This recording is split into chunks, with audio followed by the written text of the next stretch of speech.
Welcome once again. This is the last webinar of the year. So waiting for more people to join us, saying hi to you.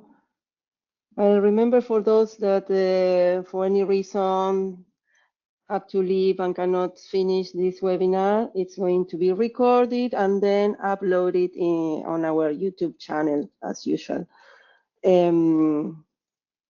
Well,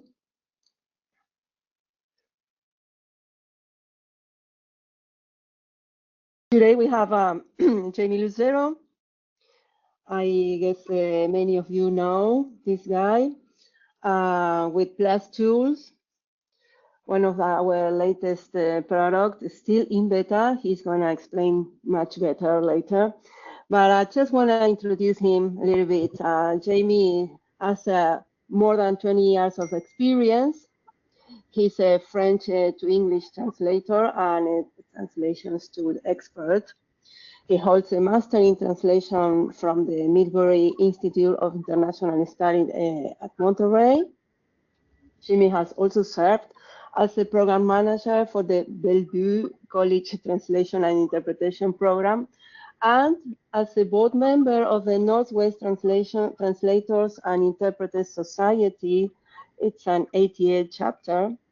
Today, he specializes in consulting and training on translation tools through his company, Morning Star Translation. So, if you need any specific training on our products, beginners, intermediate, or advanced, you have to contact. This is the guy. This is the right guy. He's the best. You can contact him through LinkedIn, I guess, JB, or you can leave your email later. Okay, so this, the floor is yours. Welcome, everybody.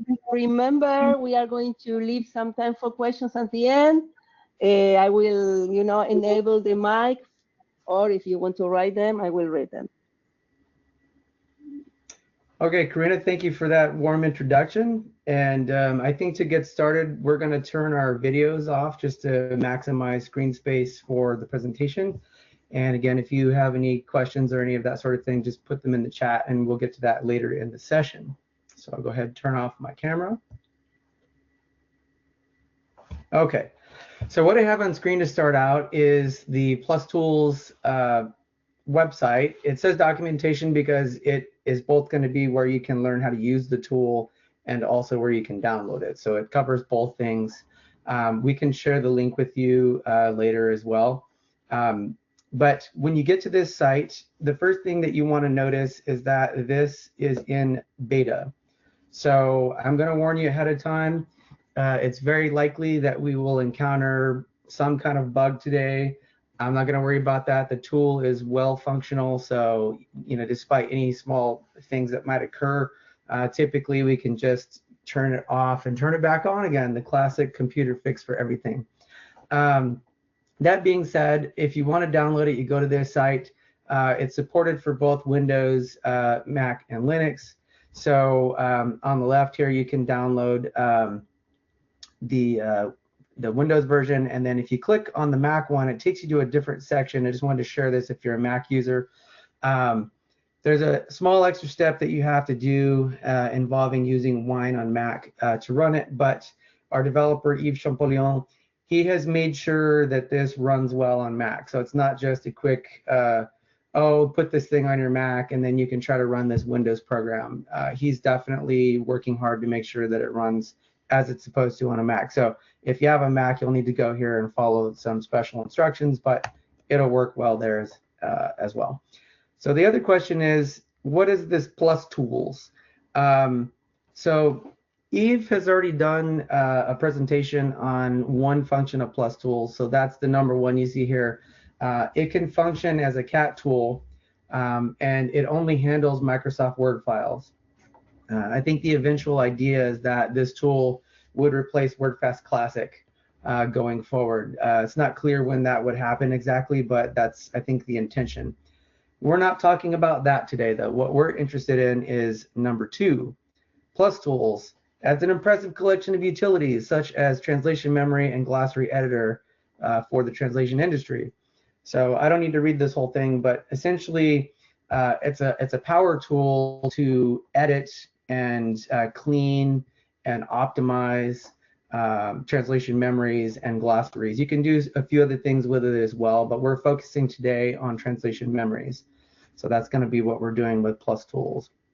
All right, so let's get this out of the way for the moment, and I'm going to fire up Plus Tools for the first time. I want to show you what it does. Okay, so when you first open it, it'll say, welcome to Plus Tools, and then it asks you what your system is, and this will make some configuration changes for your particular computer.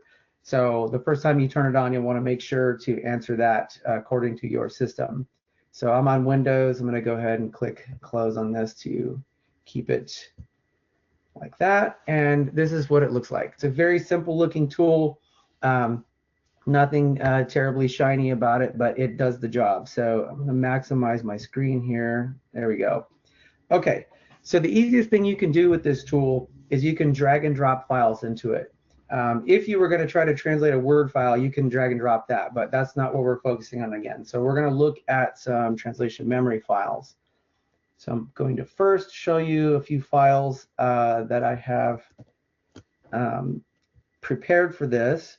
Okay, so I have here a TMX file that I downloaded from the Opus project. So that's a project that has assembled very huge translation memories for public use. I also have Wordfast Pro TMX that I exported. I have also here a TMX that I exported from Wordfast Anywhere. And finally, I have a TXT file. So these are older Wordfast translation memory files, but they're also smaller than TMX. So one thing that's interesting that you can do is you can convert between TMX to this TXT format and back if you really need to do that to work with super huge files. But Plus Tools, interestingly, is able to handle really big files on its own anyway. So I don't know if we necessarily need to do that. But anyway, let's start by looking inside of these files just very briefly, because you might ask yourself, why do I need a special tool for this? Well, first of all, the built-in tools in almost all CAT tools for working with translation memories, not using them, but going in and say making edits, cleaning them, removing duplicates, all of that sort of thing. They don't work too well, or they're not very full featured. So this program is designed to help you specifically do that kind of thing. All right, so like if we looked at the content of, say, I'm going to open this big file here and I will put it on my screen.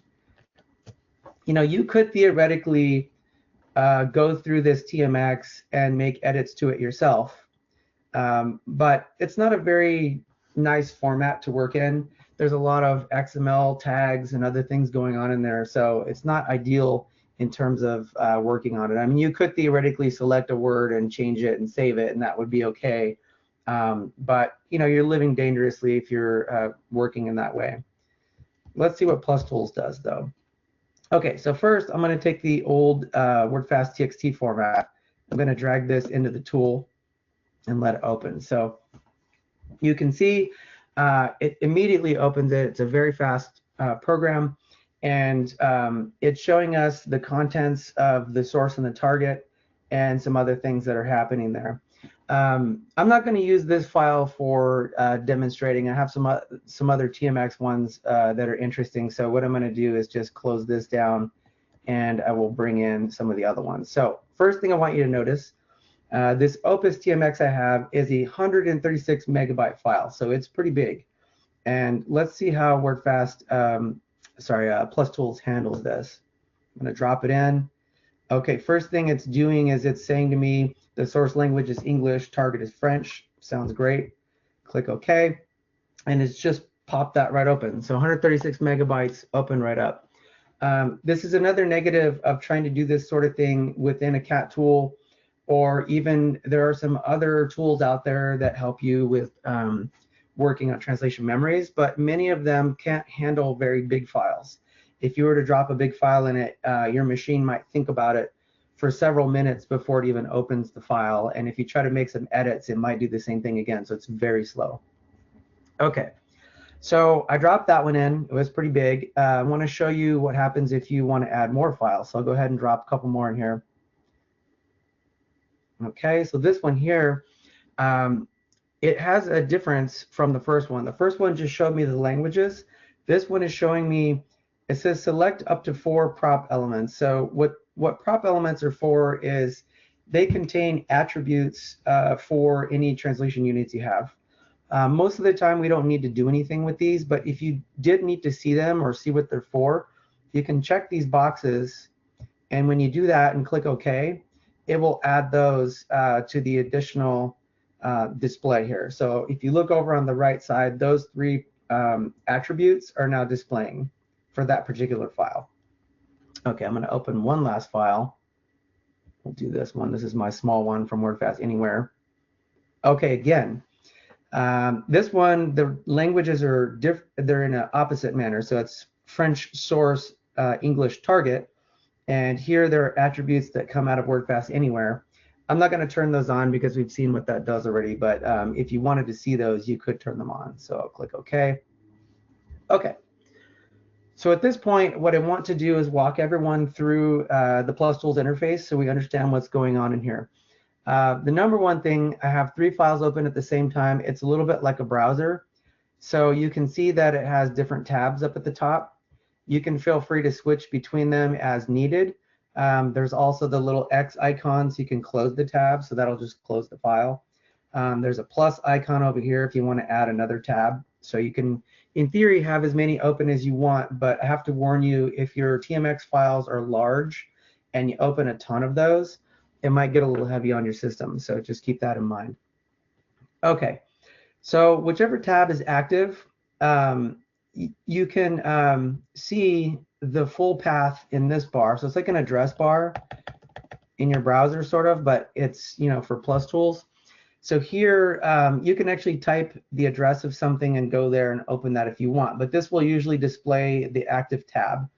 If you wanted to open another file, there's also a little folder icon here, and you can click on that and it will take you to a place where you can open files. So that's another way to do it.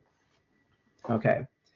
The next thing we'll look at here is, if you look from left to right on the black bar, those are the headers for all the information in the file.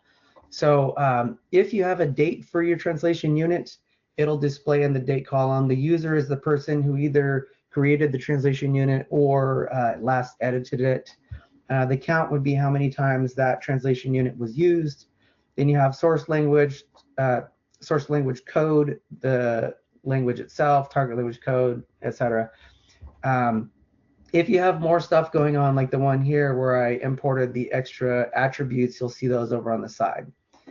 Okay, if you need to adjust any of the columns, let's say you want to see more or less of something, it works a little bit like a like in Microsoft Excel. You can put your cursor on the border of the column and you can drag it, and it will resize the column so you can see more information. Whenever you start doing anything like that in Plus Tools, you'll typically get a little pop-up that tells you what you're doing. So here it says column resizing. To reset the column width, you can right-click a column header. So if I change the size of it and I no longer like it, if I right-click it, it should go back to the size it was the first time. Okay, another really important thing, if you've seen these messages before and you don't want to see them anymore, you can simply click on the little checkbox, skip next time, and when you click OK, it won't ask you this again. Like, so don't do that unless you have seen the message a few times and you remember exactly what it's telling you. So remember, right-click to skip the column header. I'll leave it for now. So let's go do that and see what happens. Reset column widths to default. OK. And you see it went right back to where it was. And I love that it does that, because I think we've all made an adjustment before and then decided afterwards, oh no, I wish I could put it back. I don't like what I did. All right, so that's the thing you can do. And then another really important thing you can do up in the columns is if you left click, you get this option, toggles all column and source target view. So what that means is right now I'm seeing every column that's available with the information from the TMX. But if you really want to look at the text and you want to focus on that, when you left click, this will happen. It switches you into this mode, and then you can really dial in on the text itself. So typically I like to work in this mode unless I'm focusing on something in one of the attribute columns. If you want to put it back, you can left click again, and see, here's that pop up again, all column source target view. You can certainly turn that off if you don't want it anymore. I'll leave it for now so we can see it again, and then maybe turn it off later. So we'll click OK. Back to this view. All right, I'm going to continue working through the interface. I know sometimes this is a little boring, but I think it's important so you understand what's going on the screen and what you can do. So the next thing I want to show you is over here, there's the little classic magnifying glass icon for searching. Just next to it, you don't see it, but there's this little box. So you can either click that icon or you can just click in the box here. And if you type a word and hit enter, like I can see on the screen, the word share is there. So I'll just type share and hit enter. All right. Here we have the helpful pop-up again, and it's telling us finding text. You can use the shortcut Control F. So that's good to know. I might use that next time, Control F. We're going to do a few searches, so I'm actually going to skip this one so it doesn't pop up every single time. Note also it says to cancel a search, you can press escape. So we'll remember that. All right, so here it says share. I found the word immediately, but what if you want to find more than that? There are some functions to work through, and I'll get into that in a little while. I don't want to do all find just at this moment. I'm just trying to give you an idea of things you can do here. So the next item is you have a menu. So if you click the three dots, there's some additional items you can do here. I want to quickly show you a setting you can change because some people like this. You can go in and under view, you can change the way the software looks. So right now it's in light view. You can change it to dark view. A lot of people prefer this. So let me move this out of the way for a second. Okay, you can see what it looks like that way. And then there's a third view, Mendoza. This one is kind of funky, but also can be nice depending on what you want to look at while you're working. I'm going to go ahead and shift it back to light view. Okay, so you can change that. And then the other thing I wanted to show you is there's a place for a username. So if you make any changes, you're going to want to have a username in here. So I'm going to put Wordfast guy and hit apply. So any changes I make now are going to change the user attribute to Wordfast guy. So we'll click apply. All right. There's some other things you can do in the settings as well. Sorry, not the settings, the menu. And we'll talk about this in a little bit. So last couple things that I want to show you here is over on the left side, you can't see it very well, but there's this little icon off on the side. So when I click that, it will give me information about the file I'm currently looking at. So if you ever need to see stuff about that, you can check that out again. So you can see when it was created and the directions of the languages, whether we're TMX or not, how big the file is, etc. If you want to know how many TUs are in the file, down on the bottom right it says F5 count lines. So I'm going to press my F5 key and we'll see what happens.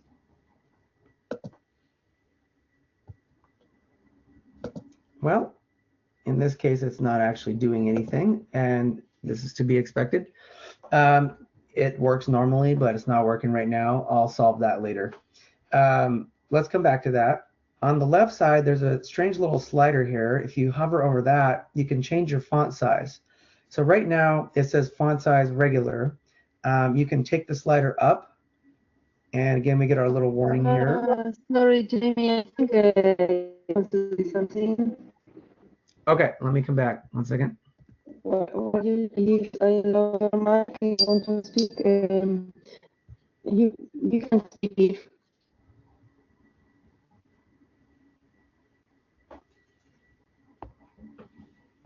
You want to add something? I saw you raise your hand. You can speak now. Or it's still about you, Jamie, but I saw.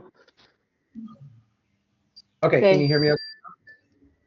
it's okay. Just keep on. If Okay, you can speak now if you want. okay. So Well, very quickly, yeah, the F5 shortcut, maybe you just click on the spreadsheet before you press F5. I think that's the, okay. okay. Good, thank you. All right. So we're back functioning. All right. Let's see if we get what we're. So Eve was saying I should click on the spreadsheet, press F5. There we go. Solve that problem. Okay, so it says that we have 123 lines, so that should be approximately the number of TUs in the file.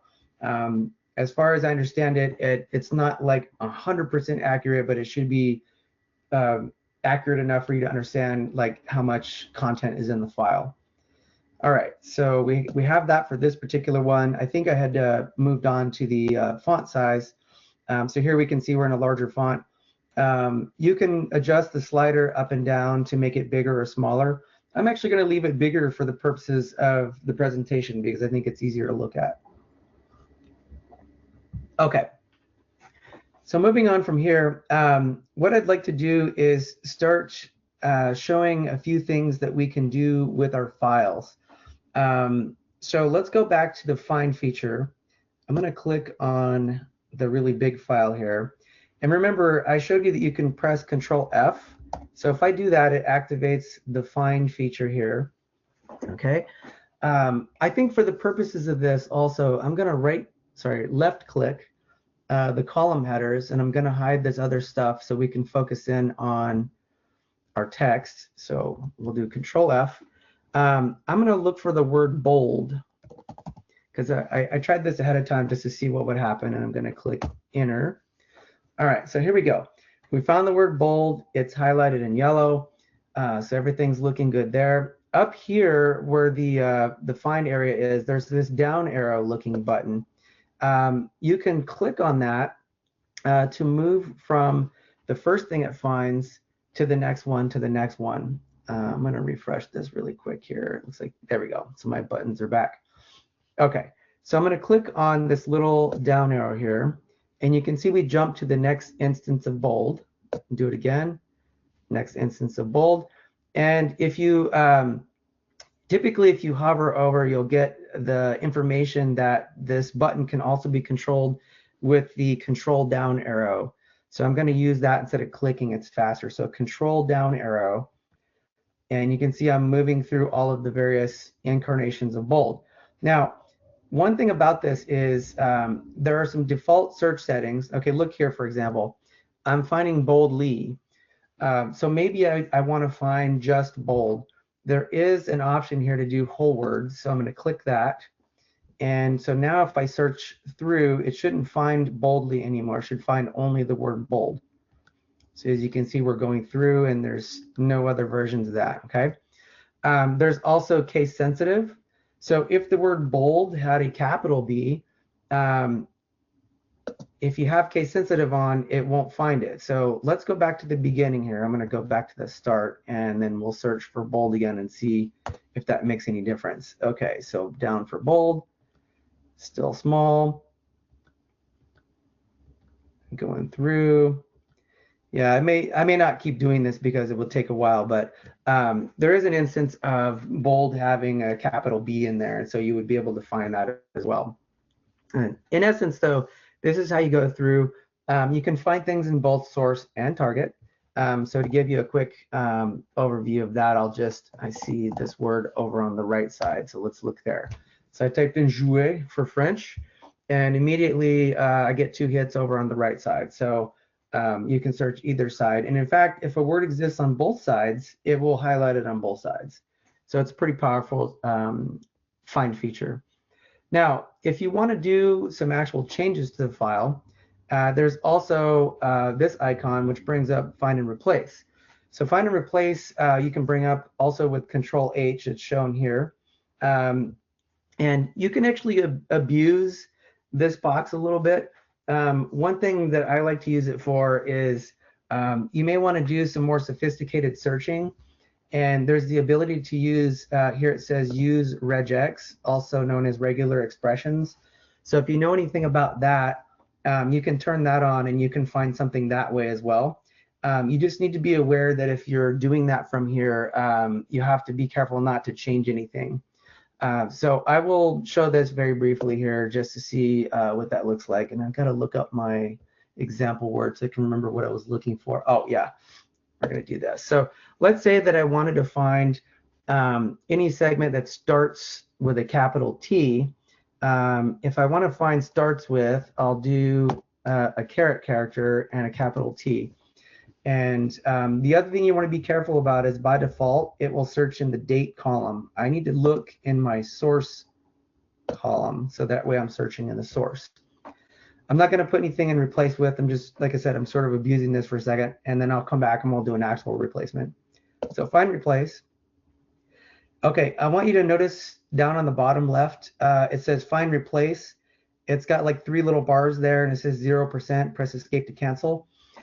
It will keep increasing 0%, 30%, 50% as it looks through your document to find these. And you'll see that the first thing it found comes up in the box. Take a boat trip, but this is indeed starting with a capital T. And because I wasn't going to replace it with anything in the replace box, it's showing it without the T. Now, mind you, again, I'm not doing this to replace anything. I just did it to find something.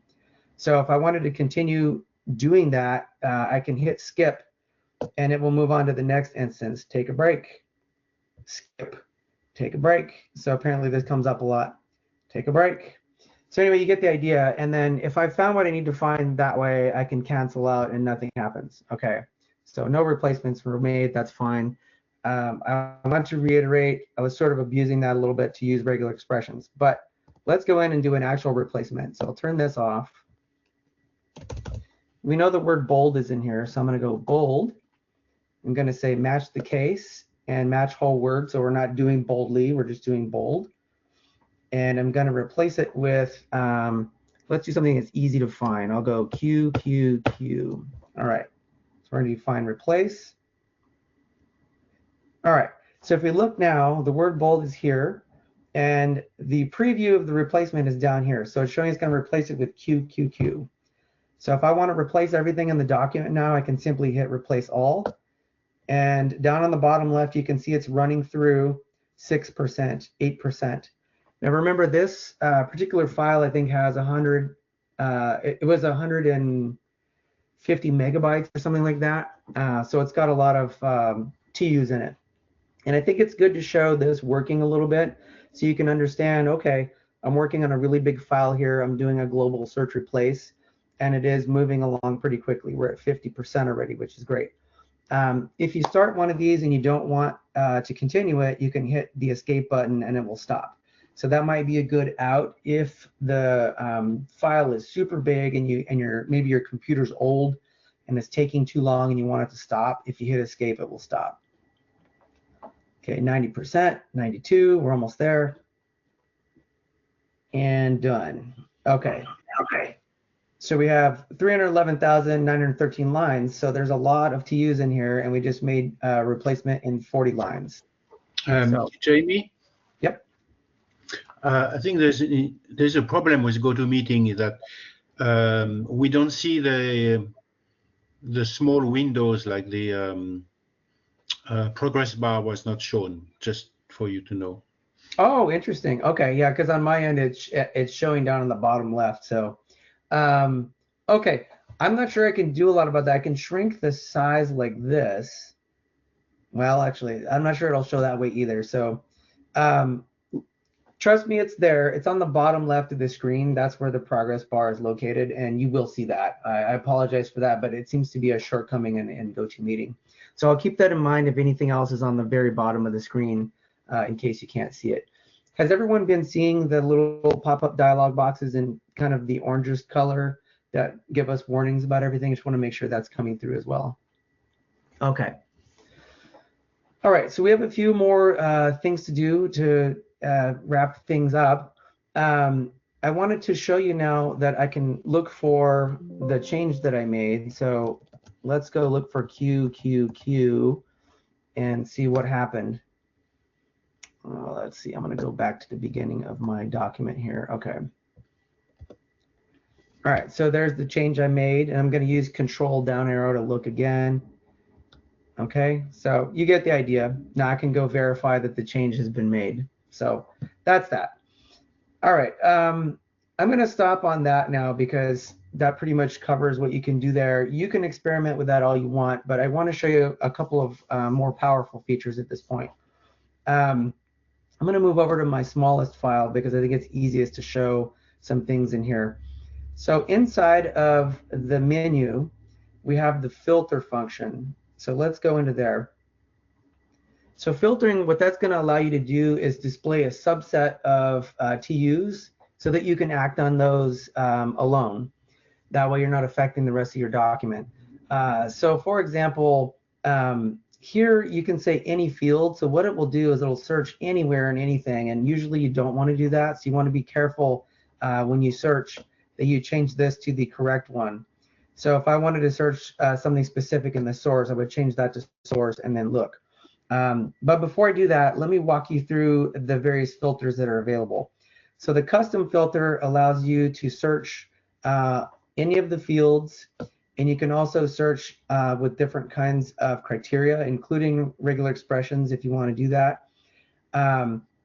And then you have a concordance filter, and what this one is it's primarily to search for specific words and expressions and only show the TUs that have those. So earlier I did a search, and all that does is highlight them, but you have to look through the entire document to find everything. If you do the concordance filter, it will only show the TUs that have those. You have a suspicious filter. This one here, it's paranoid, obviously. It's looking for things that might be not good in your particular file. So like you could find, you know, if the source and target are identical, maybe that's not translated. You can find situations where the first one here, minimum, maximum characters per segment. So if, for example, the segment is less than 5 characters, it might be that there's really nothing in there. Or if it's more than 2,000, it might be that it accidentally took way too much text and something's wrong with it. You can walk through each of these on your own. You typically can get, let's do this for a second. It's not showing here, and I'm not sure why exactly, but typically if you hover over these with your pointer, there it goes, it's working now. You will get a description of what the particular feature is doing. So if you're not sure what it's going to do, just read the description when you hover over. The redundancy filter, I think, is one of the best ones because you can find duplicate segments, or redundants as we're calling them here, and you can eliminate them from the file. Let's actually start with that. I know this medium-sized file here has some redundant stuff in it, so I'll run that for you so you can see it. So we'll filter, we'll go here, and I'm not going to change anything. I'm just going to leave it in the default settings, and we'll see what happens. So I'll hit apply. All right, so we get this message here, redundant TU filter. Redundant TUs are now grouped and selected. They have a blue background. In every group, the first TU which passes the conditions is set. So that means it's not selected, so you preserve it. So basically what it's trying to describe to us is that there are 2 copies of this particular segment. The first one will stay in the translation memory, and the second one, if we choose to eliminate it, will be the one that goes away. But clearly we don't need both of these. So if you look at the bottom here, it says, when done, Control Delete deletes all the selected TUs. All right.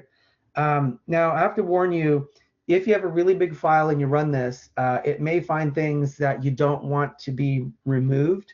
So you'll have to work through with select and unselect as it describes here in this box. But for the purposes of this, I'm just going to run it on here. So I'm going to press Control Delete in the hopes that it will remove the second one. All right, delete all selected or blue lines. Okay. 1 line was deleted, 122 lines remaining. So we can be sure that this second line was removed. And after you do that, that filter turns off because there's no longer a redundant or duplicate line. So that's one of the ones that's really nice to do. If we have time, I'll run it on the really big one so we can see how long that takes. But for right now, we need to check out a couple more filter items.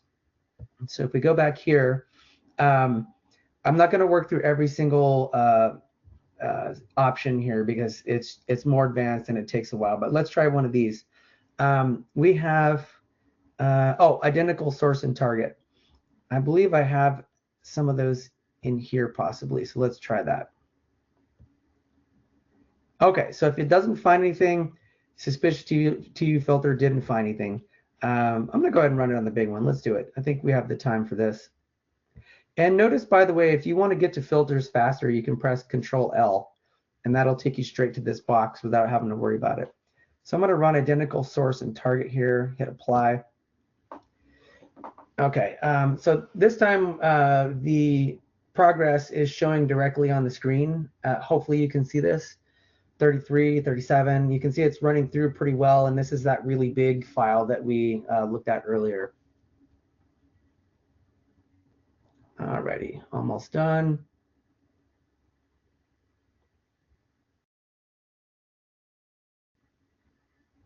All right, here we are. So again, we have the blue background and the selected lines, means the filter is applied. By the way, when you set a filter, it says here press F8 to disengage it.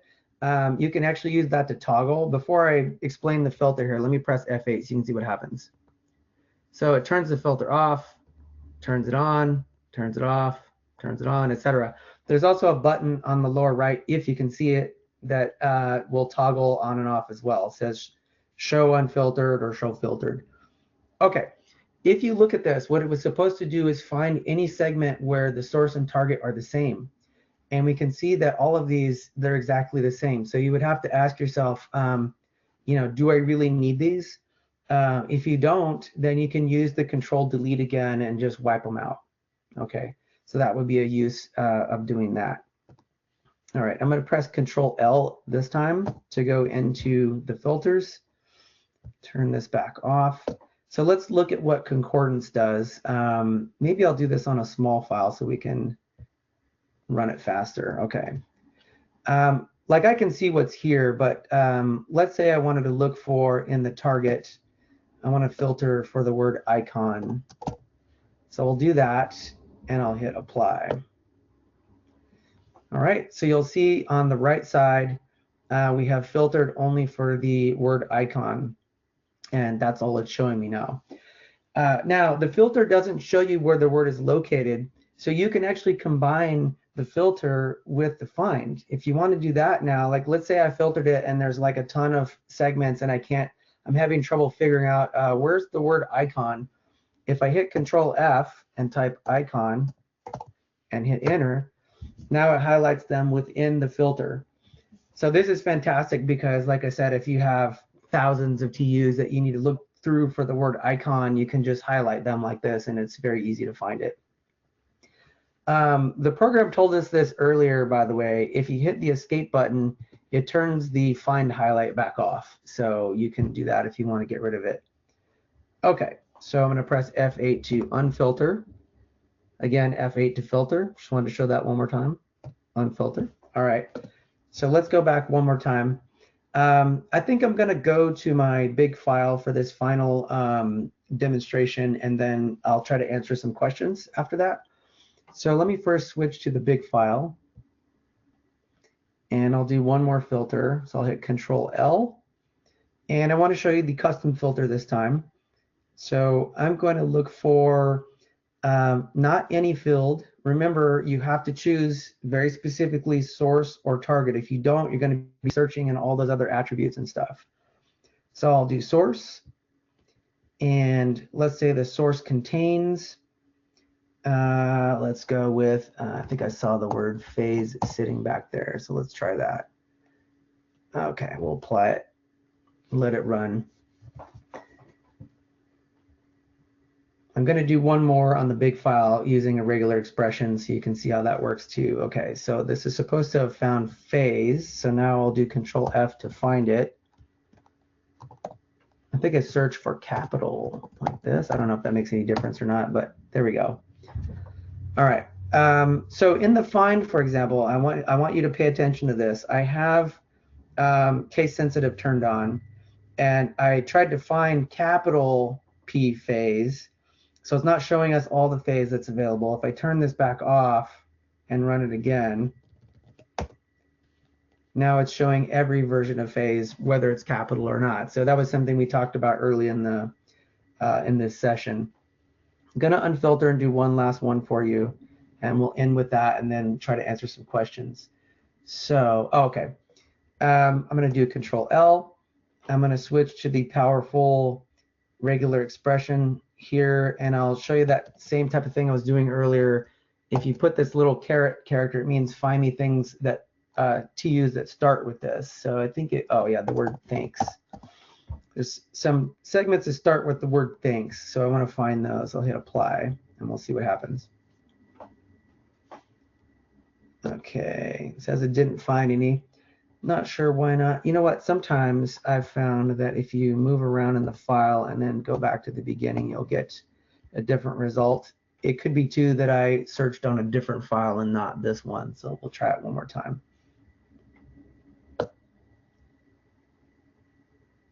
No, maybe it's not in here. I'll do this. I'm going to look on the right side. I see the word vous in French. I'll try that one. Hopefully it'll work for us. It's possible that I might just be running into a slight bugginess.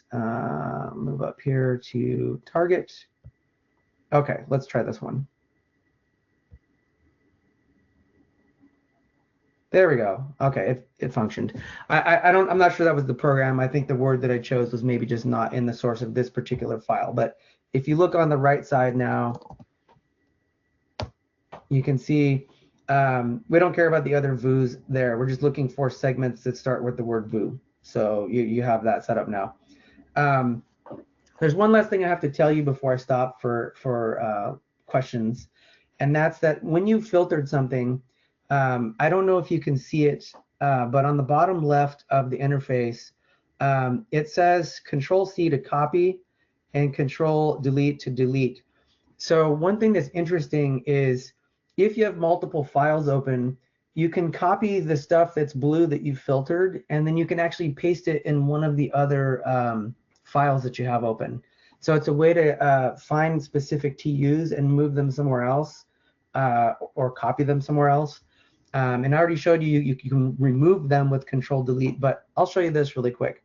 I'm going to hit Control C to copy. It says 28 lines were copied to the clipboard. If you want to see those lines, you can display them in a separate tab, but I'm not interested in that. I'm just going to say no to this. Then I'm going to move to my small file. Now I want you to notice something. This file is English to French, so this is pretty cool. I'm going to go to the French to English file here, and then I'm going to press Control V to paste like we do in any word processing program. Paste all lines from the clipboard. Okay. Oops, I missed. 56 lines were added from clipboard. Okay. All right.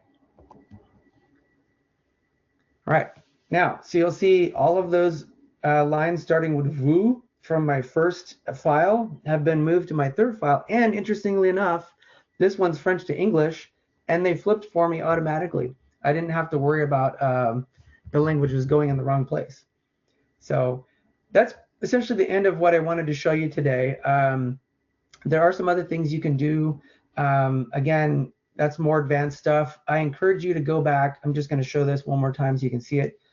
If you go back here to the Plus Tools site, if you look in the table of contents, there's a bunch of information on how to do this. There's also a place that shows shortcuts. There's even an action time, a few examples, and it will explain spot and remove garbage from the TM, and it explains how to do it. So it's a great place to go if you want to learn a few quick features of Wordfast. So any quick questions that I can try to answer for everyone? Well, thank you, Jamie. Thank you very much. I can see Dave Neve. I don't know how to pronounce it, Neve or Nev. He says, when I search for some strings, your program finds this string in both source and target. Can I limit searches to source or target only? If you're doing just the straight search, so from this box here, I don't think you can limit it there. And here, when this is where I was saying you could abuse the find and replace. If you go into find and replace and you want to search like that, you can search only the source or the target. The only issue with doing this is it won't highlight it for you. But if you find it based on this, and again, it's only going to find them one at a time. The better way to do it, I think, would be to go do a filter. So if you really want to isolate, I would go in the filter. And if you're looking for a phrase, I would probably go into concordance. And here you can choose source and target, source or target, whichever one you want. And when you run it, it will isolate those. Then if you want to see them, you can use the find to highlight them. That's the best I can think of. Okay. Dave, if you feel like asking one more question, I can enable your mic. Just raise your hand. You feel it. And question. Okay, and for these representations, Martin Chamorro, I have two for now. If the original TMX or TXT file has specific languages variety, Karina, yes. could you give me? I'm going to reset my my connection really fast because you're. Okay. I can't understand your question. Just give me 1 second here and I'll fix that. Okay. Wait for you. Okay. Meanwhile, I'm checking for more questions. And if you want to speak, I can enable your mic. You can do your question directly to Jane. Okay, I can hear you. Karina, I can hear you better now. Now? What was that last? Okay, I just copy the questions in the chat box. So you can see it again, the one from Tincho. Can you read it? If the original TMX or TXT file has specific language varieties, let's see, okay, English, US, Spanish from Spain, does it get modified to in the updated file? It should maintain the languages as they are when you import them. So I don't know if you remember, let me close these really quick and I'll open one up again so you can see what happens. I don't remember if any of mine are specific like that. I think they're all generic, but when you open it, it does this. So if the languages in the specific file are ENUS, FR, or ES, or whatever, they'll display that way here in source and target language. And it will maintain the languages that you have there. It's not going to change them to generic or change them to anything else unless you do that. And on that topic, just so you know, if you do a search and replace, you can actually go into like the source or like target language and you can change the codes too. That's the only way that I know that it's going to change them is if you do it on purpose. Sorry, Jamie, people saying that they cannot see what are showing, but I can, so I don't know. Okay, let's try. Sorry about that. Are you sharing? We're having a bit of a rainstorm outside here, so I think my connection's not necessarily the best today. But okay, I will drag it in one more time just so we can see that. You can see now, right? Is it working? Yes. Okay. All right. Let me grab one of the files from the beginning here, drag it in. So as I was saying, you always get. It is working or no? Yes. Okay. So yeah, you always get this box when you drag your file in, and it will display the languages of the file. So it's not going to modify them. It will keep what you have here. So if you had specific languages, as I said, they would be shown here: English, US, French from France, or whatever. And the only way that's going to change is if you modify it yourself. So I was showing that if you went into find and replace, for example, and you chose to go to the source language, like I could change all of the ENs here to, EN-US or whatever, and I can modify them that way, but that's me doing it. The program won't do it for you. So it will keep exactly what's in the file before you start unless you make that modification. Okay. The next question I see, is it possible to use TXT files from platforms other than Wordfast, for example, TXT files from Translators Workbench, other platforms? As far as I know right now, no. Plus Tools will take TMX files and it will take the old Wordfast TXT format. I don't remember for sure what exact format the old Trados TXT files are in, but you would probably need to get it into TMX in order to open it up in here. So unfortunately, it's not quite supporting some of those older formats. I should add as well, we didn't cover this today, but you can open TBX files in here as well from glossaries, and you can also work on glossaries in that format in this program.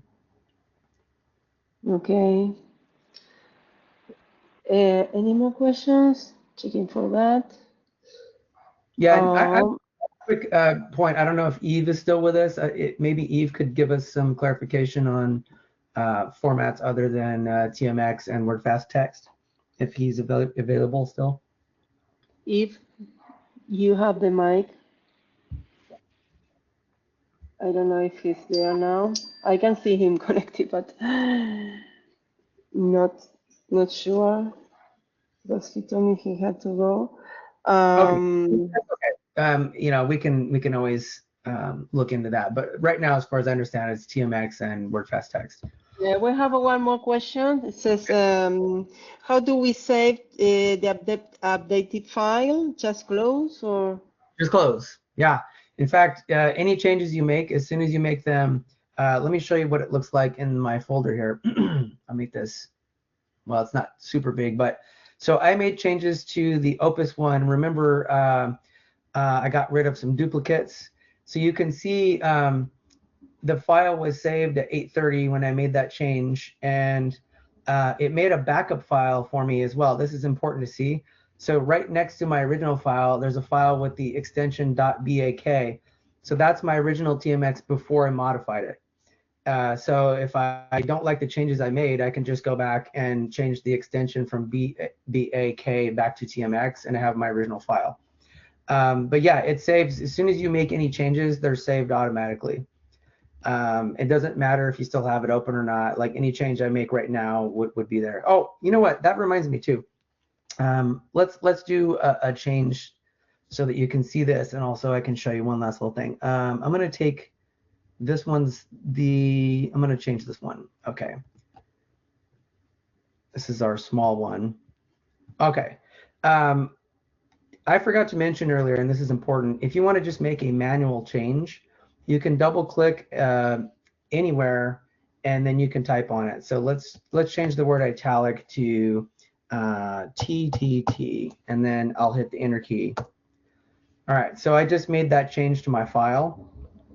And if I close out and go to it, let's see, I think it was this one. You can see it says it was changed at 8:54. So I'm going to open my text editor. And we can see right here, TTT is in the file already. So that demonstrates very concretely the change. Well, meanwhile, remember to subscribe to our newsletter so you keep updated with our latest news.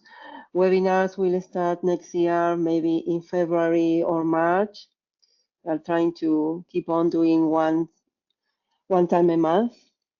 And as I said at the beginning, all our webinars are on our YouTube channel.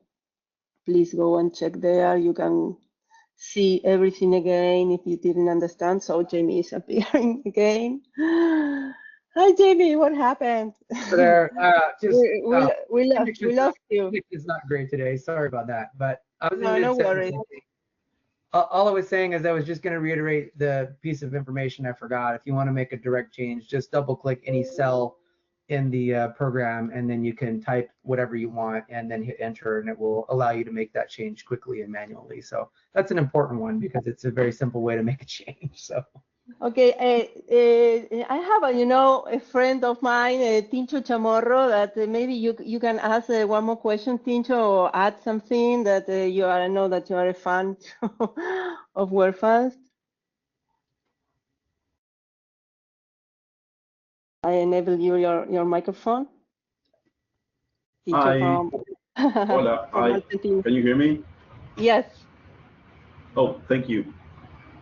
It's a pleasure to be here. Thank you so much, Jamie, for this great presentation. You're welcome. I was chatting with Karina backstage, saying, wow, this is great. And you're a great presenter as well. Thank you. Thank you so much. Thank you. You're welcome. I have one question regarding file formats. I was thinking, is it possible to work with any type of spreadsheet format, like tab delimited, CSV, TXT, or so on?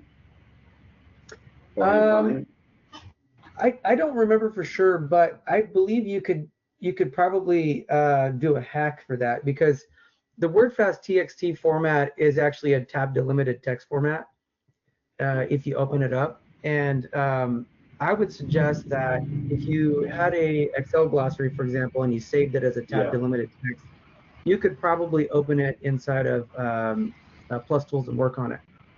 The only thing that I would say is, it looks like Plus Tools is looking for a specific order of columns. So I would maybe open a file and see what the default columns are, and then your tab delimited file would probably have to match that column order. So I think it's like date, user, usage count, source language, and then the source text. So yeah, you would probably have to do that in order to make it work. But I think it probably would work. Thank you. Thank you so much.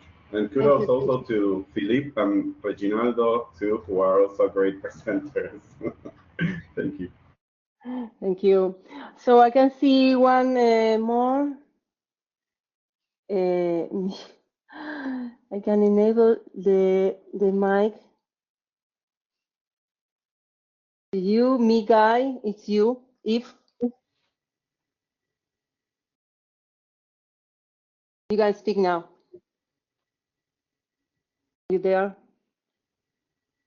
Okay. No question, but I would like to thank you both for this webinar. Definitely helpful. Okay, thank you, Michael Cotton. Thank you very much. Okay, if you want to say something, you can do it now. Huh? Checking for more questions.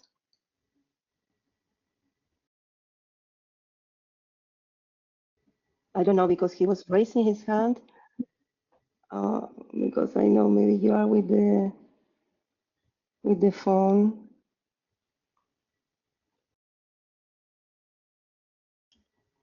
No, Eve cannot speak. Okay, I think this is all. If you have more questions, or feel free to write to me, Carina D'Emilio at wordfast.com, or you can contact Jamie. I don't know if you want to add Jamie Lucero at wordfast.com. Yeah, I'll put my email here and you can maybe share it. Yeah, please. There we go. Also, if you need a specific training, can everybody see that? No, have to copy. Wait. Wait. To everyone now, and I just now, yes. Thank you. Okay, thank you everybody so much for joining us today. We will see you soon. Keep in touch. Follow our social media. We have news all the time. Thank you, Jamie, again. You are a genius. Thank you. Thank you so much. I want to thank everyone as well. Thank you very much. Have a good day. Bye.